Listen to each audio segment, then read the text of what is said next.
La sao ta tin ca na geli tui mei le pa cha be pu chu a hi hin la nang do nan ka chon ji ve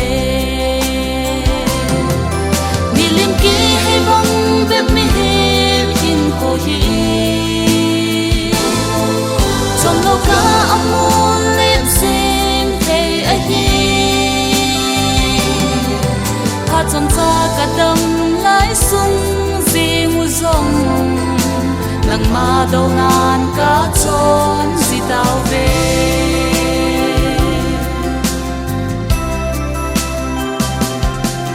cả lấy hin cô hi trong cha vô ai hi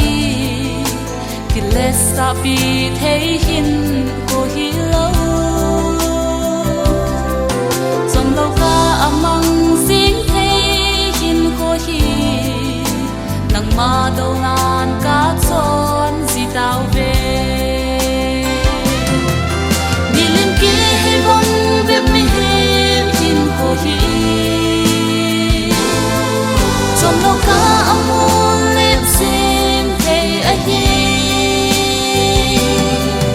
ha trong cha cả đâm lái sung gì mu rong nang ma đâu nan cả chốn gì tao về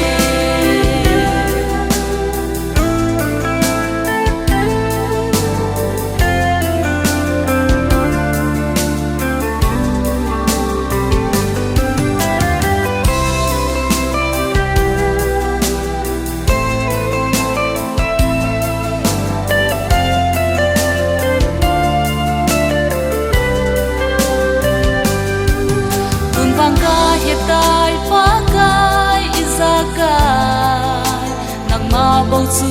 ka im na hi gặp thật thì nào song nắng nga con sinh vô iza kai na hi mi lim ki hay vong ve mi hin ko hi lâu ca amol lên sim thấy ai hi ha trong cha cả đâm lái sung gì mu rong nang ma đâu nan cả chốn gì tao về mi lim ki hay vong ve mi hin ko hi trong lâu ca amol lên sim thấy ai hi trong cha cả đâm lái sung gì mu rong